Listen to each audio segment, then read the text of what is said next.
Hey folks, this is Jesse Cope back with another episode of the American Soul Podcast. Hope y'all are doing well, wherever y'all are, whatever the part of your day it is. We can go for one of our little walks down the road. Have quite a few birds in the background, as I'm sure you can hear. A little bit of wind. No puppy dogs yet. We'll see. Spring is definitely upon us here. And I would be remiss if I didn't tell y'all, thank you for giving me a little bit of your time. I know you have other things that you could be doing. And thank you for those of y'all that continue to spread the word about the podcast and help it continue to grow, which it is. So thank y'all so much. All right. So we're going to get into one I've thought of and forgotten and thought of again over the last few months. And for whatever reason, it fits here.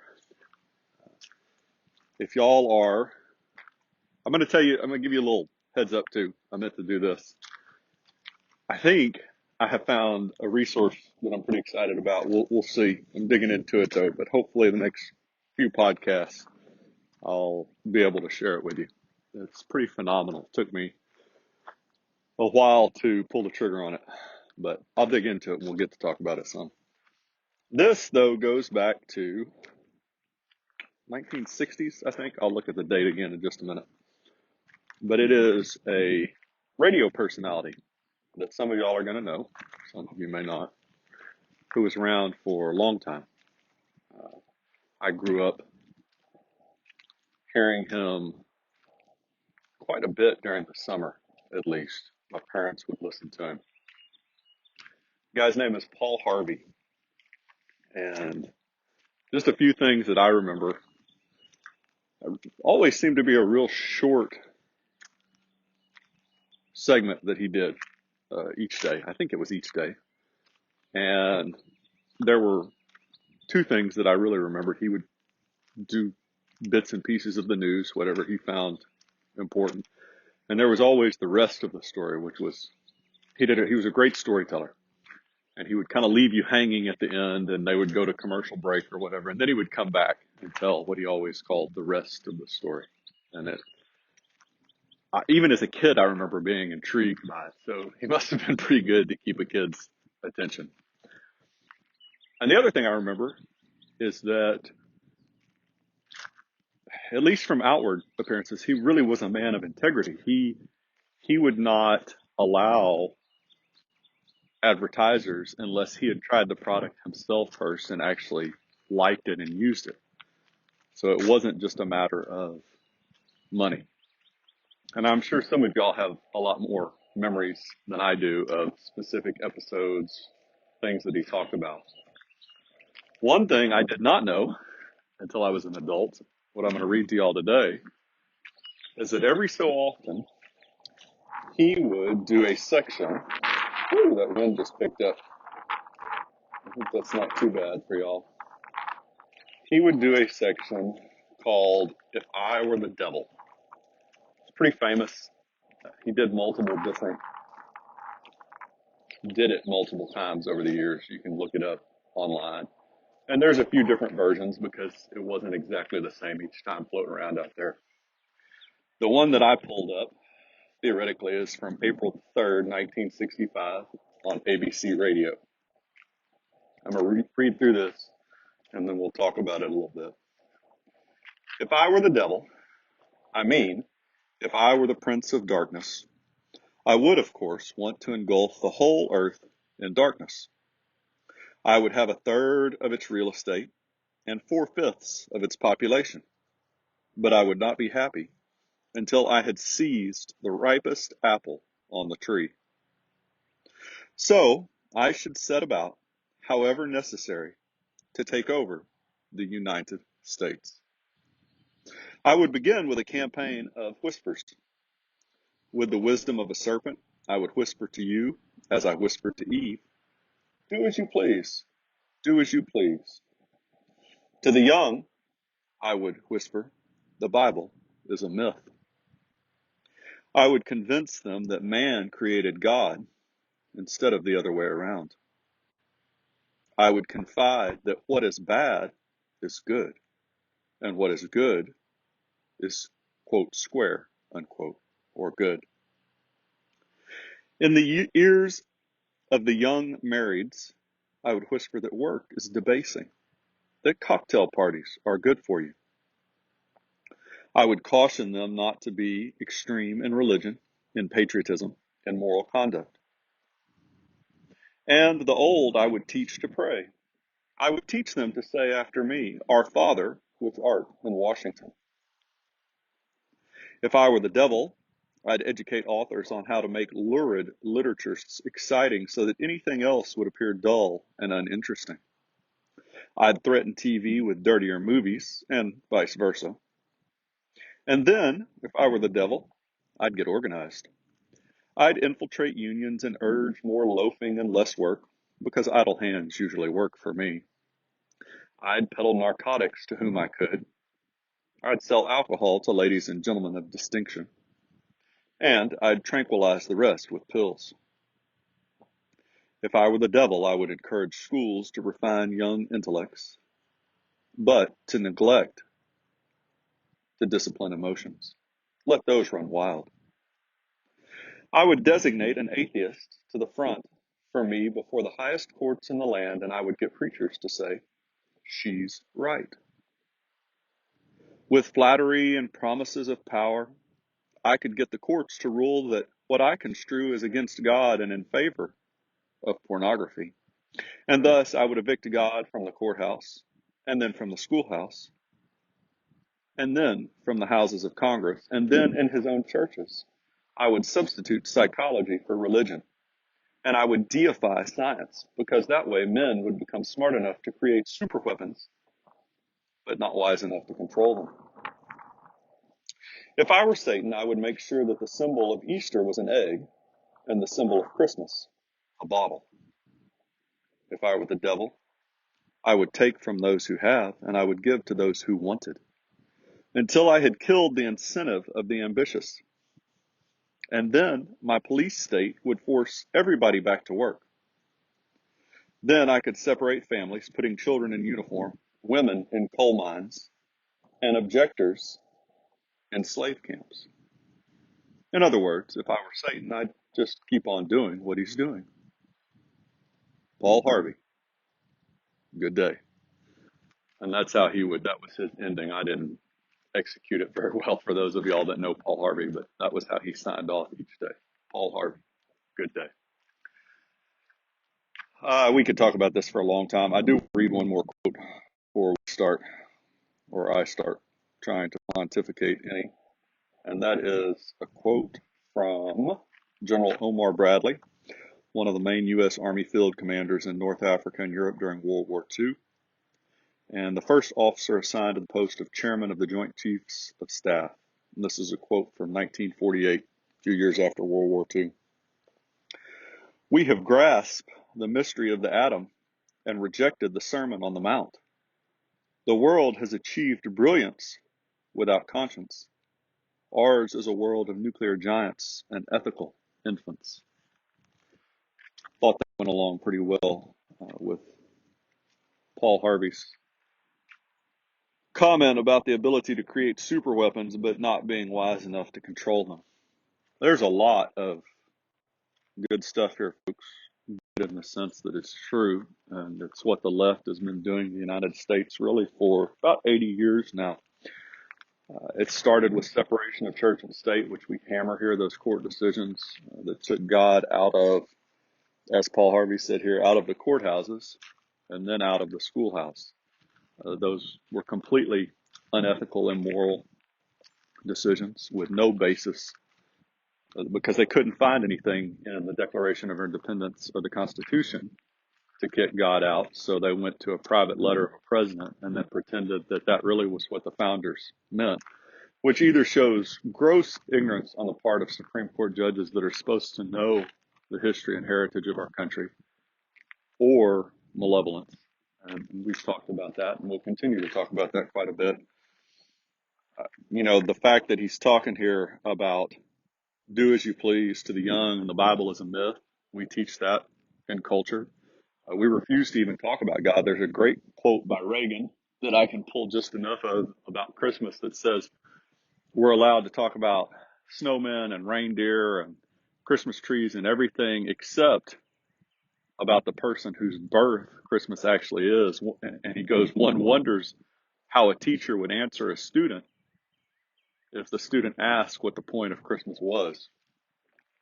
Because that's what we teach kids today, that the Bible is just a myth, that it was something that men created instead of us being created by God in his image. So we're already doing that. The bad is good and the good is bad. We do that. Talk about uh, sex outside of marriage in any form is great. But then once you get in marriage, we're not supposed to focus on sex. That's not supposed to be something that we worry about in marriage anymore. It's not that big a deal. We need to be emotionally connected, or we need our self-care, or we need whatever the world is selling at that particular moment. We need to focus on our careers.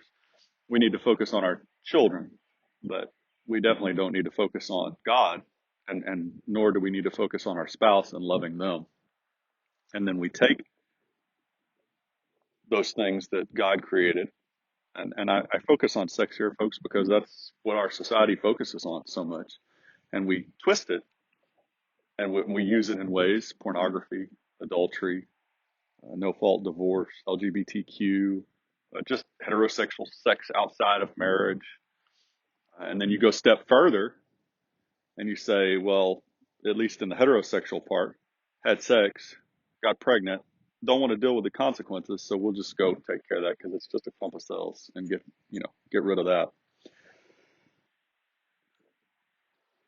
Work is debasing to young married couples, right? We want to be entertained constantly. We spend money on it. My wife and I, we were actually talking about this. You have no idea.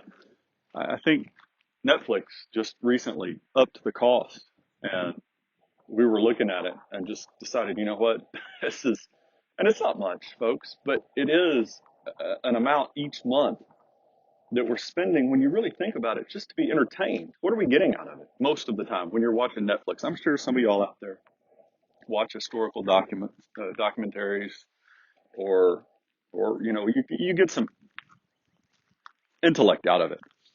But I would argue for the vast majority of us, we're just sitting there waiting to be entertained. We watch things, we spend 2-3 hours watching something that really gives us it's not like it's increasing our vocabulary, our ability to do math, teaching us a foreign language, teaching us history. We get through with it and we've spent 2 hours watching something. And this goes back to priorities like we talked about recently. But we don't have any time or very little time. We got to be in a rush. Don't have time to spend with God. Certainly don't have time to love on our spouse each day. But we got that 2 or 3 hours to watch TV. We can sit there and watch what's going on right now. We can watch March Madness.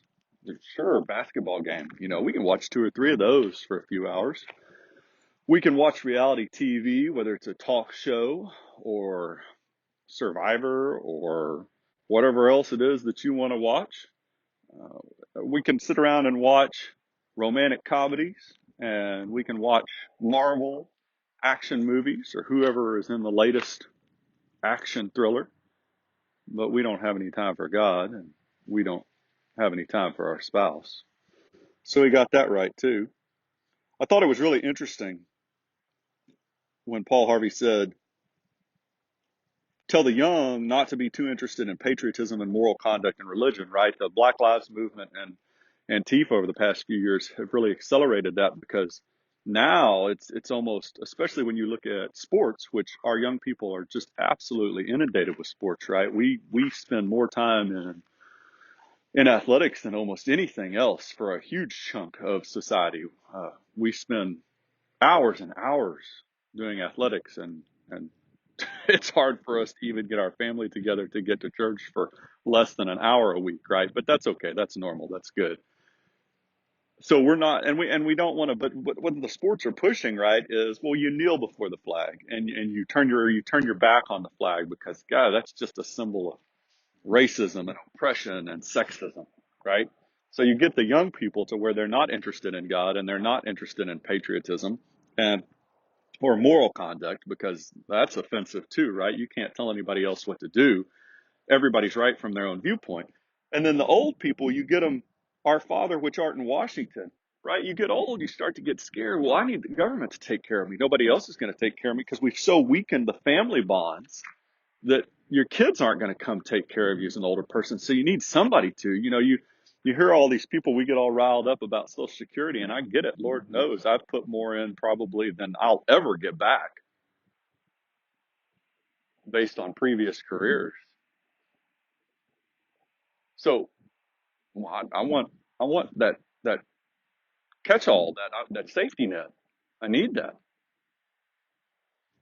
So Paul Harvey's pretty spot on there. So we're going to pray to Washington now. We're going to trust them instead of God, which is always so interesting. You hear the left talk so often about how we can't trust people, how capitalism is so evil, right?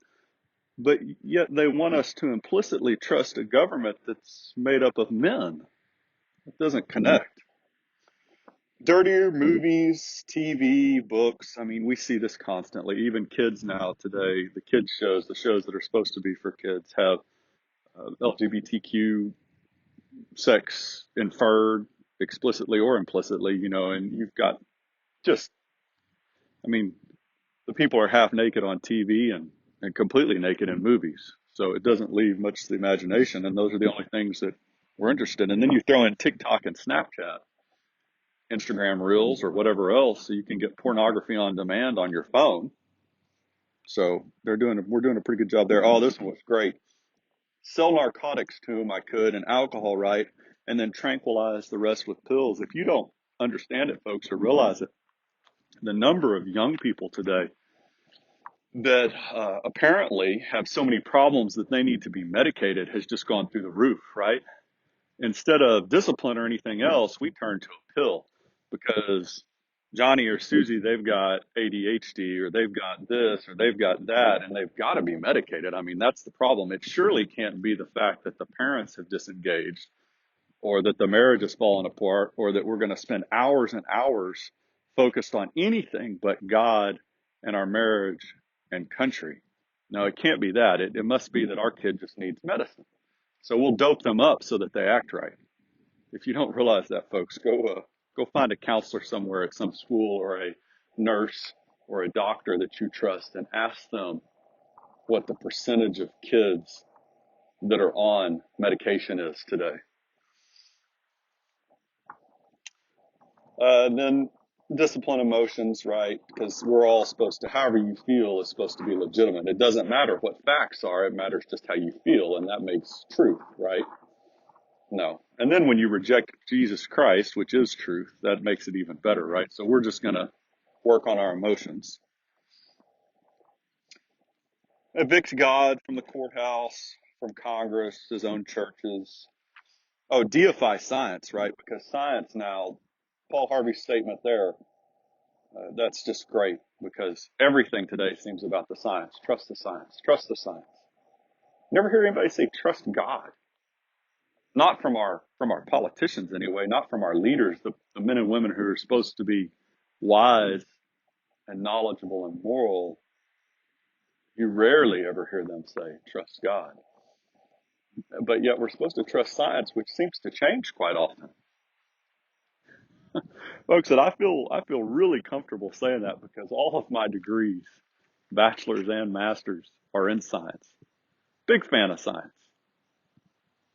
But trying to say that we need to trust science and ignore God, no. Make the symbol of Easter an egg and Christmas a bottle. I mean, that's pretty spot on. Easter, we rarely even talk about Jesus Christ anymore publicly in Easter. I think, if I remember correctly, I need to go back and double check this, but last year I'm pretty sure the president didn't even make any comments about Jesus Christ during Easter, which it's always mind-boggling. How do you celebrate Easter or Christmas without Jesus Christ? Kind of seems impossible. unless you just want to openly admit that it's just an excuse to take some time off work, not really to celebrate anything. And then toward the end, the police state, we see that more and more liberty taken away, and taking away the incentive of those who want to work. I think it was Thatcher, Prime Minister for England, said the problem with socialism is that you eventually run out of other people's money, or something along those lines, folks. That might not be the exact quote. But, and Jefferson said something along those lines too, taking away from those who are willing to work to give to those who won't work will destroy a nation. And that's certainly true. And it's not, anytime you hear somebody that claims that socialism is based on the New Testament of Jesus Christ, that's just a patent 100% lie. You could talk about the parable of the vineyard owner where Jesus Christ looked at the workers and said, don't I have the right to do with my own money the way I see fit? And never once in all of the New Testament will you ever find, really the Bible as far as I know, and I'll be honest, folks, I'm obviously not an expert, but I've looked at it every once in a while. Never once will you find Jesus Christ saying it's okay to threaten somebody at the point of a spear to take their money to give to the poor. Not one single time. And so when people say, "Oh, well, I'm just voting that way," yeah, but you're voting that way with somebody else's money, and the threat is if you don't pay taxes, well, y'all know what the threat is. Socialism, you're not being kind or generous. You're taking from others to pretend that you're being benevolent. And then a couple things, and we're almost done, folks, down here, separating families. And we talked about that with Dewey and the Stalinist schools, right? Increase the number of hours the kids are in school, take them away from their family, take them away from God, which we've done fantastic in education with, right? We spend more and more time at school, which we can't spend any time talking about God, and that takes them away from mom and dad. And then we convince mom and dad that they both have to work, so nobody's at home to raise the kids. Right, so that fits with what Mr. Harvey was talking about. And then putting children in uniforms, I think that really went along with school. Women in coal mines was kind of interesting because he might have been making a little dig there about the fact that feminism has so convinced women today that they're a failure if they don't work outside the home, right? You're somehow a failure to your gender, you're a failure to your sex, because only the really good women can manage to work inside the home and outside the home, which is a total farce to begin with, folks. If you told any man, well, you've got to work 2 full-time jobs and you've got to produce the same quantity and quality of output in both of those jobs, they'd laugh at you. And yet that's exactly what, as culture, we've convinced women to do, right? And then it's really even worse because we've convinced them that the professional is more important than the home life. And you go back to Reagan's comment about the family being the cornerstone of the nation. The strength of the nation is the strength of the family. You can't have a strong family, folks, without a strong wife and mother. And you can make the same comment about the fathers too. Yes, Lord knows that our country is suffering today because of fatherless homes, 100%. And if you want to talk at it from a Christian point of view, if the husband is supposed to be the leader, well, the Marine Corps always hammered, you lead by example. So, yes, but you can't, it doesn't work either way. So the comment stands on both sides. You can't have a strong nation if you don't have fathers that are there, husbands first, and then fathers that are there to lead.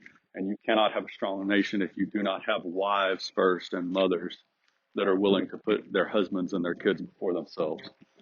So again, Paul Harvey's pretty spot on. And this is from 65, folks. This is a long time ago. And he did this multiple times over the years. And it's great at the end. In other words, if I were Satan, I'd just keep on doing what he's doing. And it's really shocking. I already said this once today after church. My wife and I were talking about this.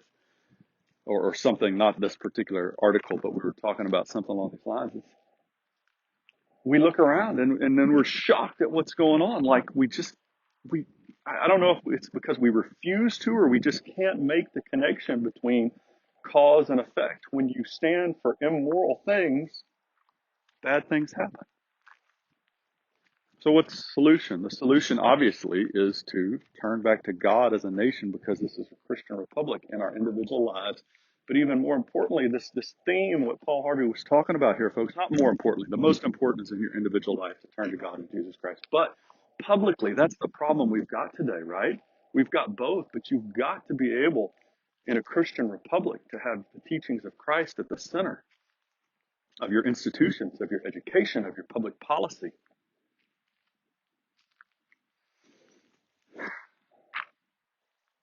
I think I'll stop there. One dog has come out and collapsed in the road, and I think that means that she's telling me that I've talked for long enough. Thank y'all, folks, for giving me some of your time. Hope y'all have a wonderful rest of whatever's left of your day. Remember Patrick Henry's comment about whatever your sphere of influence is, use it. Tell people the truth. Spread the truth. It helps, folks, every single little bit. God bless y'all. God bless your families. God bless America. We'll talk to y'all again real soon. Looking forward to it.